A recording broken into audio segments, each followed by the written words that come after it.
dr. Balan, să înțeleg că doctorul Raif a descoperit cum să vindece cancerul în 1920. Și ce s-a întâmplat? Nu l-a ajutat nimeni? Mai mult, l-au sabotat, l-au renegat. Practic, aparatura lui a fost distrusă și metoda sa nici măcar contestată, că știți, a fost băgată sub preș, ca să spun mai... În momentul în care contești, știți, totuși îi dai o anumită importanță, știți? Practic, nu putea să fie contestată pentru că erau vindecări clare. Adică, și atunci cea mai bună metodă a fost că i-a fost distrusă aparatura și proprii colegi de breazlă l-au sabotat, în sensul că foarte mulți bani au fost alocați la un moment dat în mai multe clinici ca să lucreze mai mulți medici pentru validare la vindecarea cancerului și banii au fost luați, știți că poate e o poveste care e translatată astăzi, știți? Banii au fost luați de acei medici care de fapt nu i-au folosit ca să testeze și să valideze aparatura domnului dr. Raif, ci au fost folosiți pentru propriile interese în alte cercetări. Știți? Da, e aceeași melodie. Practic, nu s-a dorit atunci, în 1920, vindecarea cancerului. Și nici acum. Dar să vedem cum a ajuns domnul dr. Raif, de fapt, la această metodă vibrațională în 1920, pentru că e o metodă holistică. Deci noi tocmai acum facem noi așa ceva. Pas cu pas, haideți să vedem cum a ajuns el să descopere acest lucru. Filmulețul următor, de fapt, începe cu o frecvență, este o altă frecvență de vindecare, este frecvența de vindecare a cancerului mamar. Pentru că cancerul mamar este una din cele mai agresive forme de cancer la femei și o să avem în direct, pentru prima dată, o frecvență de medicină holistică vindecătoare pentru cancerul mamar.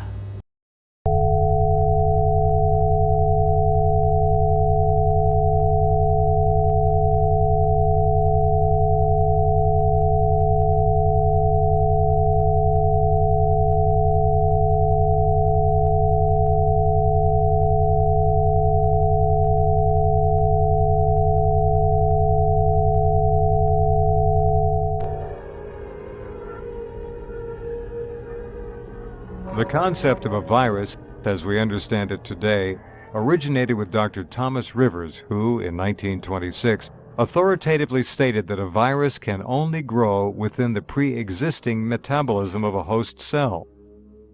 It has become a major plank of virology that a virus will not propagate upon an artificial culture media. It must be placed on a live tissue media or a host organism in order to develop.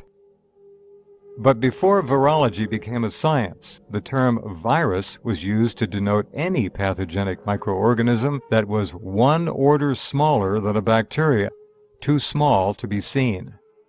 Microorganisms were viruses, from the Latin term meaning poison. Raif used the term in its archaic sense because his understanding of microbiology widely differed from what was emerging in the field. To Raif, viruses were the minute, filterable forms of the much larger bacteria, the two organisms married in a pleomorphic relationship. To conventional microbiologists, viruses and bacteria are not related, except in the sense that one needs the other to exist, in the manner that Rivers denoted in 1926. Most of them disregarded pleomorphism as fallacy, recalling the primacy of Pasteur's germ theory of disease and the spectacle of Thomas Rivers publicly shutting down Dr. Kendall in the early 1930s. Today, microbiology dictates that it would be impossible to cultivate a cancer virus out of an artificial culture media, but that is exactly what Royal Raymond Raif claimed to do in 1932, the present-day definition of a virus notwithstanding. But I kept at the work, and I succeeded in eventually isolating a virus.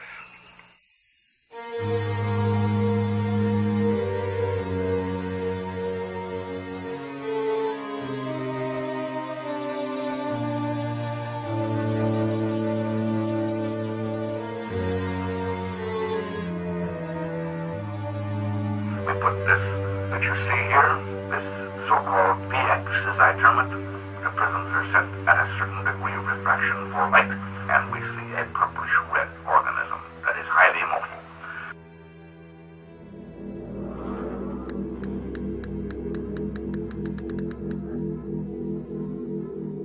In order to prove the causation of disease by a microorganism, microbiologists use a set of standards known as Koch's postulates. And basically what these say is that an organism should be isolated from a diseased patient, cultured in pure culture, infecting an animal model, and then recovering that same organism while producing that same disease in the animal. And this is what Rife did. He took a human breast tumor, he cultured it with the special K medium and the culturing technique that he had developed, and then proceeded to inject it into lab rats, and then produced massive tumors in these rats, and then recovered the same microorganism from those rats. So he was probably the first and maybe only person to fulfill Koch's postulates for a cancer-causing microorganism.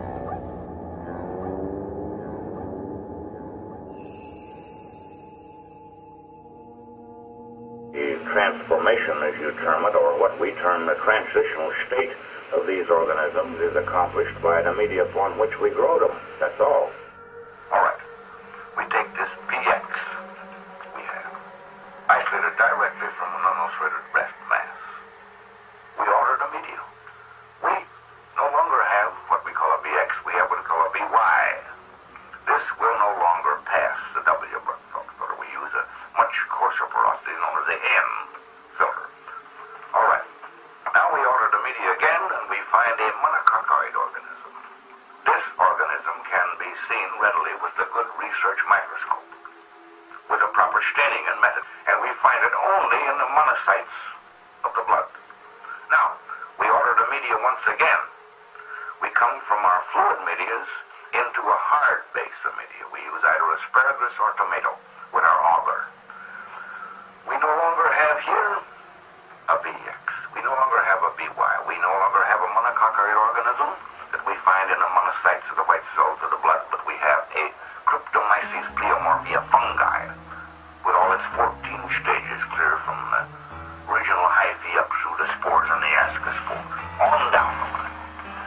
Any one of these can be thrown back in 24 hours into a BX by putting it back on K media and produce the disease.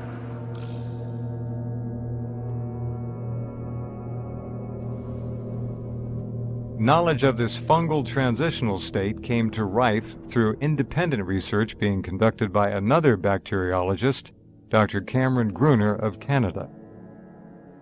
His microbiological research tended toward pleomorphism, and with this approach, Gruner was beginning to crack the cancer puzzle.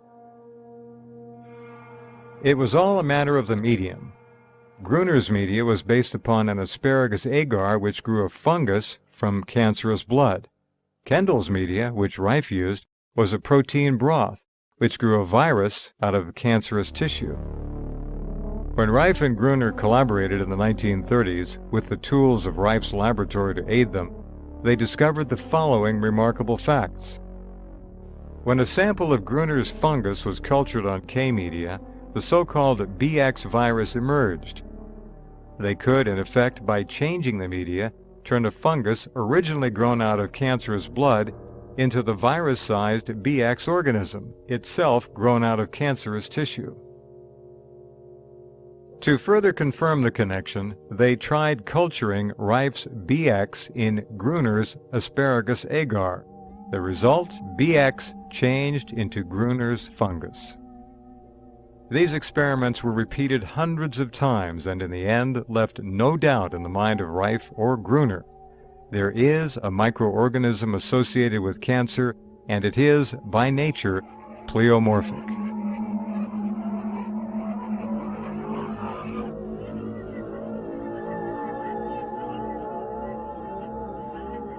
So he conceived of the idea of putting the organisms into an oscillating electromagnetic field and causing them to oscillate, similar to the way a glass oscillates when it's hit with an appropriate audio tone. So he was looking for an electrical frequency that would cause the microorganism to shatter or to be devitalized in some sense. So what he first did was he tried the various wavelengths, such as light, ultraviolet, infrared. He tried them all, and finally he came upon a range of frequencies, which is in the radio range, that cause the destruction of these microorganisms, and the frequencies are specific to each species. We simply hunt and try. That was all we could do. We put a pure culture of the organism under the microscope, and I started and I tune this thing till I find a frequency that will destroy it.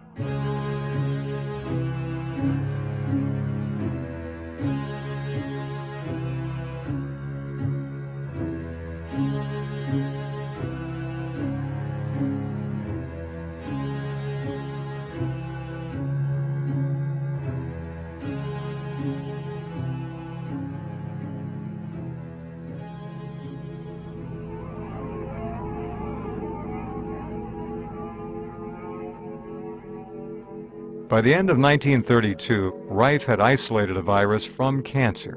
He had developed a unique culturing technique to sustain it and to make it visible. He had fully explored its various physical properties and had discovered additional transitional forms of the microbe. He had transplanted it into laboratory animals, producing the disease conditions resulting in tumor growth. And then he had found the mortal oscillatory rate of the virus and destroyed it with his beam ray instrument under the microscope. But one test remained. Could the beam tube kill the microorganism inside the body of a host? Rife had established annihilation of the virus in vitro, but could it be done in vivo? And further, if it killed the organism, would it cure the disease?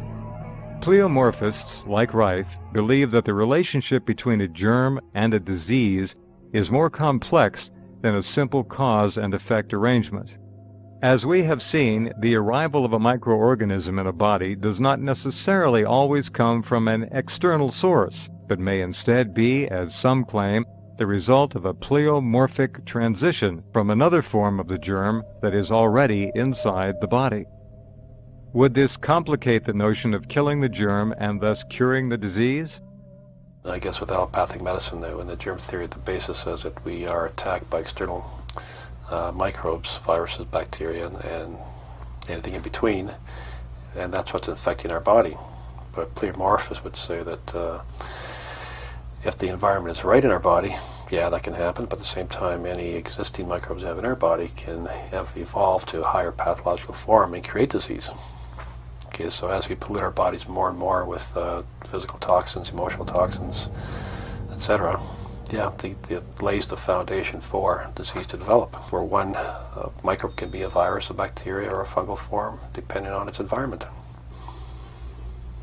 That itself is a very controversial notion. Of course, yeah, it threatens the whole foundation of medicine, which is the germ theory. You don't have any theory at all as far as malignancies are concerned in relation to oxygenation of the individual cell, where you just kill them off with frequency?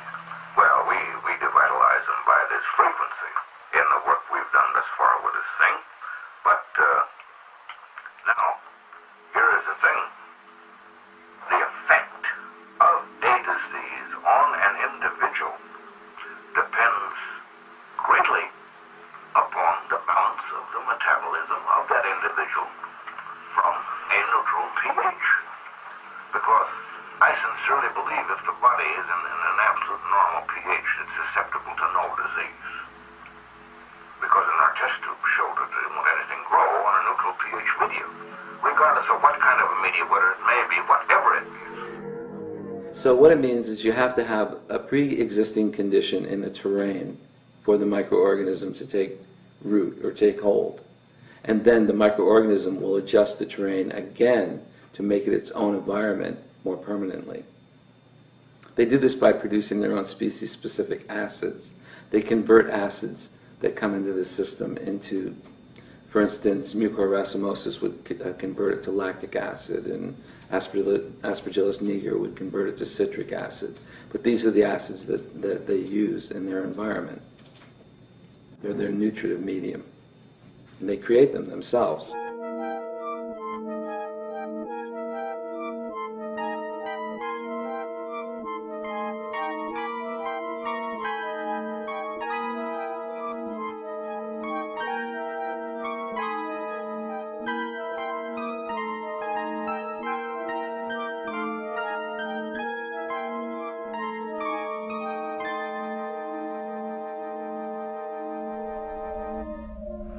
From your experience, would you consider a machine like this satisfactory for treating a patient who was considered too far advanced for surgery?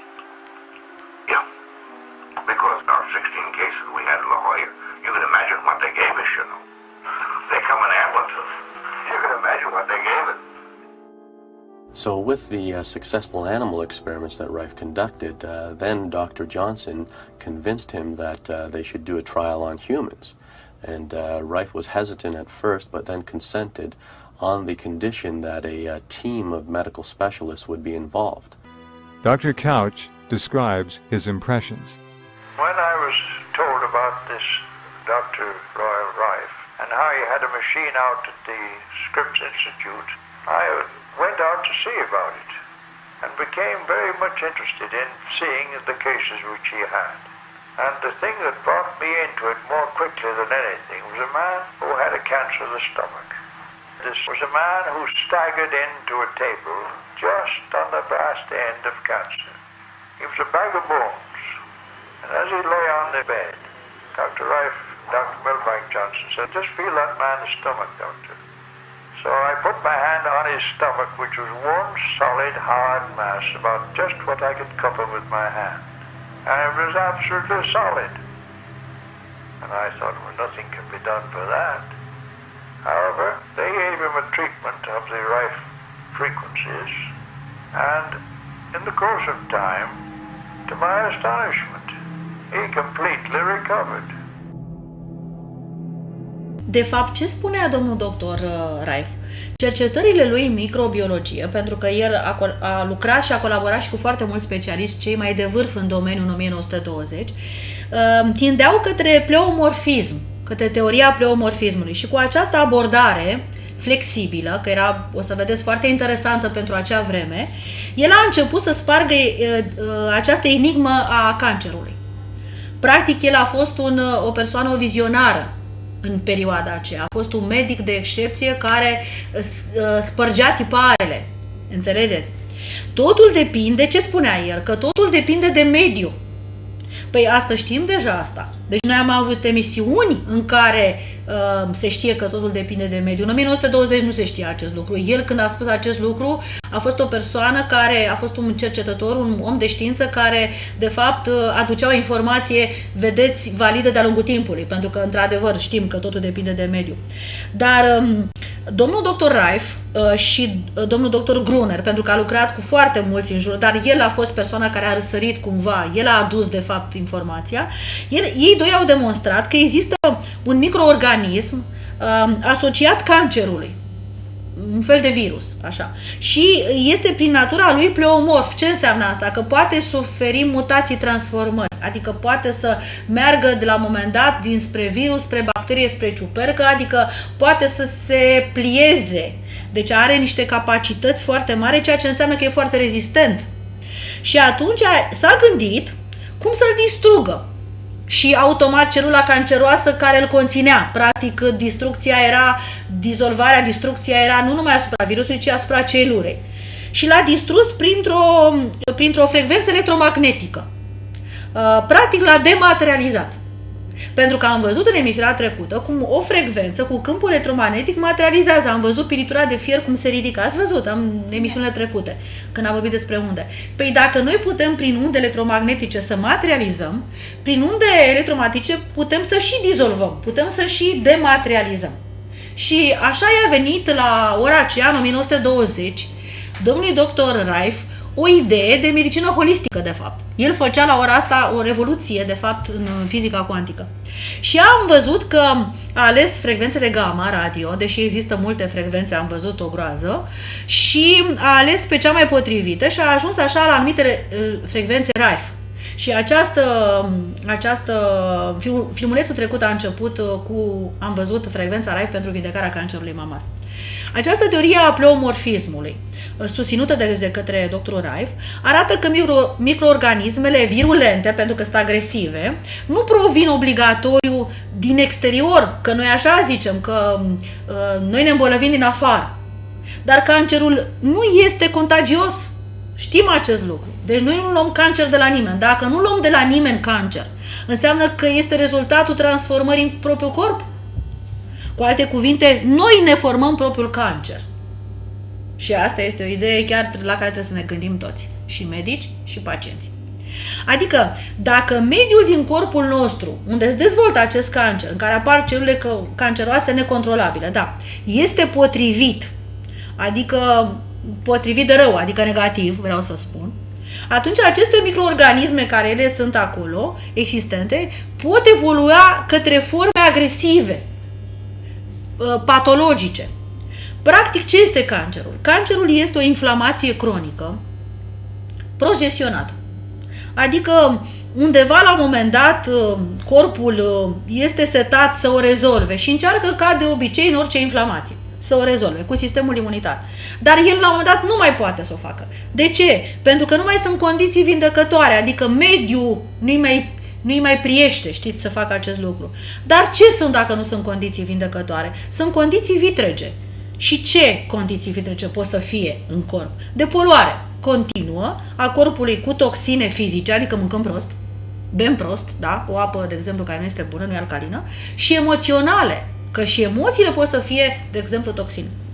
Practic, obiceiurile noastre alimentare, să zicem, care nu sunt tocmai bune, și emoțiile noastre negative, perturbatoare, creează acel mediu viciat în care apare celula cancerigenă.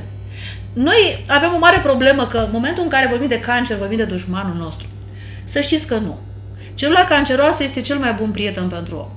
Și de ce? Pentru că ce reprezintă ea? Ea este o celulă agresată inițial. Este o celulă agresată de restul corpului, de mediul pe care noi singuri, cu mânuța noastră și semnat jos, îl creăm pentru noi. Și noi punem o celulă obișnuită să trăiască în acest mediu și vrem ca ea ce să facă? Păi ea se apără.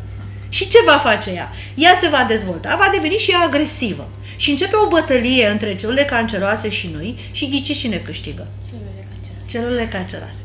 Și atunci, de fapt, noi începem acest război. Noi începem datorită faptului că mâncăm incorect, datorită faptului că gândim incorect, noi începem războiul.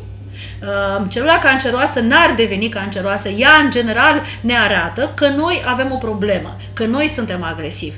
De aceea, în momentul în care apărea, schimbarea noastră totală, dincolo de tratamentul pe care îl facem și folosirea acestor metode care nu sunt deloc agresive, vreau să vă spun, și niște metode naturale, această modalitate noastră de a, măcar din momentul acela de a deveni niște persoane care să mâncăm corect, de exemplu fără carne, sau de exemplu să gândim corect, de exemplu cu iubire, ar putea să stopeze sau ar putea să încheie războiul. Până data viitoare ne luăm la revedere, vă dorim armonie în suflet, să fiți sănătoși și credincioși.